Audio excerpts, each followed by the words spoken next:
Hey, welcome back to the Mountain Morning Show. It's a beautiful Friday, and there are a lot of things going on in the area.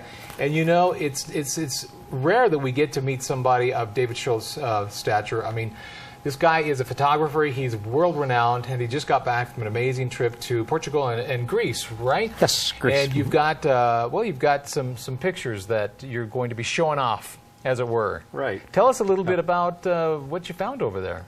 Well, I own a gallery, Westlight Images, on Lower Main Street, and I had the opportunity to go to Greece for a couple of weeks. A tour company that's interested in doing some photo tours there brought me out, and so I spent about 10 days in the Zagoria region, which is a mountainous region in northeastern Greece. Not often traveled to, you know, everybody thinks of the islands, right, and of course, yeah. Athens and such, but this, there's a area called the Vikos Eos National Park, and they've grandfathered in all of these old villages into this national park, and they have to retain their authenticity. You know, they got, everybody has to have the slate tile ceiling, you know, and that's good that they do that, though, because it really does. It's kind of like here in Park City, where there are certain codes that you want to make sure you maintain the feel and the energy and just and this is going back hundreds of years. Yeah, that's so awesome. It was very interesting. You've got some of your pictures up here on the monitor. This is a little village called Vitsa, and that was the very first thing that I saw when I got to that region, was that one little actually that was the day before. This one doesn't look too much like windows and doors. No, well, it was actually a store window that I was walking I see. In front of that a friend of mine that I had stand there next to the underwear models. So, yeah, there you go. That's go. A classic look. So I spent several days in the northern part, and then on my own went down to Santorini. And instead of trying to hit a whole bunch of islands, it was my first time in that area, I tried to find one spot and really work the subject and work the area, because it takes going back to a location sometimes over and over. I mean, I've got shots that have taken me years to finally get it in some nice light. And so I spent a little over a week in Santorini also. I mean, these arches there, I saw them painting these about 3 days earlier, so I went back. Oh, yeah, this would be a great just shot. That bright, fresh paint. And I love the lines. Yes. And that's the great thing about the geometry of some of your the composition. Look at that. That was right in the little town of Ia, which is, you know, everybody recognizes the blue dome churches with the white walls and such. And so I got a few of those shots, but to me, these little doorways and windows and such, and that's the theme of what I'm releasing in the gallery this evening. And it's the windows and doors of Greece, and it's just fun images that I found. How do you feel like, for yourself, how did you develop an eye to find some of these things? I mean, obviously, some of it is innate, some of it you're born with, but you talk about working it and going back and looking at the colors and the lighting. Yes. Where did you come to, at some point in your life, you went, you know what, I'm pretty good at this and I like it? Well, I went from a background of fashion photography, and there were a couple of photographers whose work I really liked, and it didn't dawn on me really right at first that it wasn't just the attractive women that I enjoyed the photographs of. Of course. It was the lighting that they were creating, and for me, I'm not good at creating light. I'm good at seeing, you know, situations where you have streaks of light coming in and just highlighting certain areas. My work is really known for the real vivid colors that I capture, and it's understanding how different lighting situations affect those saturations and that you get. Everybody thinks, oh, you gotta have bright sunshine to get those bright colors, and it's almost actually the opposite, depending on the situation. And just years. When I moved out to Utah about 20-some years ago, I'd go to places like Bryce. I was getting from the commercial to the nature and landscape. And I would go and I would photograph these places, and I would come back and look at them, and it's like, oh, you know, well, there's some nice images of a pretty place, but they weren't, you know, all that interesting. And, you know, just slowly realizing again that it was the lighting, and again the name of the gallery is part of that.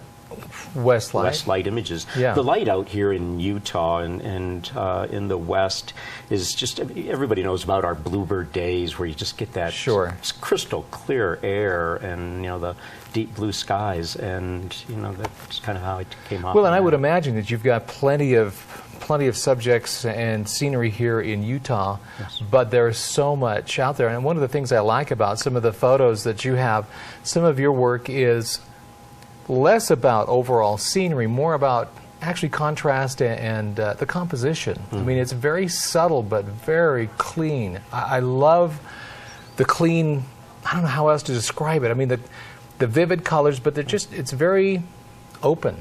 I mean, it's less is more sometimes. I agree. I agree. I mean, like that shot we showed just a second ago with the doors and the chair. Yeah. It's and everybody's walking by. It's a pretty busy area, shopping area, and they had just painted that, and they stuck the chair up there to keep people from going up the steps, and it was roped off. And to me, I mean, it was just boom, there's a shot. Yeah. Everybody's off photographing the blue domes and, checking their email. And such. Yeah, and, I'm setting up my tripod. People are going by looking. And I did have one person that stopped and said, God, never would have thought of that. Thanks for the idea. And, and that's what I enjoy talking about. Yeah, Very good. This shot here. And That's just even the chair itself has got so much character. Well, there are a lot of photographers that will try and stage their shots a little bit, where you'll see things showing up in the shot that weren't naturally there.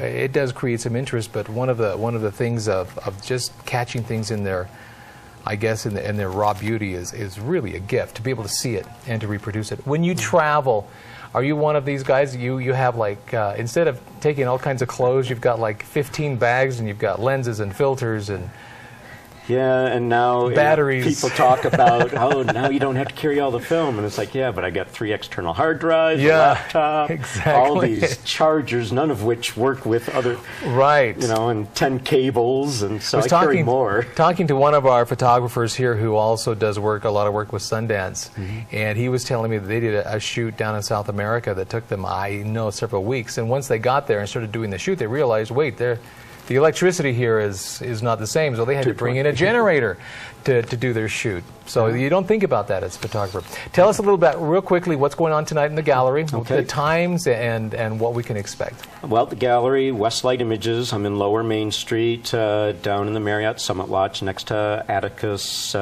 bookshop and coffee shop there. We're doing the Windows and Doors of Greece. We've got live music, some Greek music that's going to be on. We've got, that's the Chris Dokas band, bouzouki player. Got Greek food. My assistant is Greek, and her mother is cooking up more and more Greek food, I understand. Spanakopita and baklava. I don't know. Who cares? It's all good, right? Yeah. And last night I spent the night sampling ouzo recipes. Of course. So, got to come up with... A little for me, a little for that, a little more for me. Come up with a combination, It'd be easier if it was vodka, but it was a hard one to mix. And you're going to be on hand, of course, to answer questions and to help people make their decisions on any of your shots they want to buy. Tell them stories behind those images, my work in Antarctica, and a lot of the local stuff. We're also having a drawing, too, for a free 2-hour private lesson with me. And so if you stop by, drop your name in the hat, and we'll have a drawing at the end of the night. And so you have the chance, people, to get a free lesson. David, it's a pleasure to meet you. Thanks for coming in this morning. My pleasure. So please make sure you stop by the gallery tonight, the Light Images on South Main Street. What time do you open tonight? Well, we're open all day, but the gallery's the show tonight starts at 6. Okay, all right, there you go. And do you have a website that people can go to? westlightimages.com. Perfect. Or Facebook. Perfect. All right, we're going to be coming right back with the answer to trivia and more on the Mountain Morning Show. It's coming up next.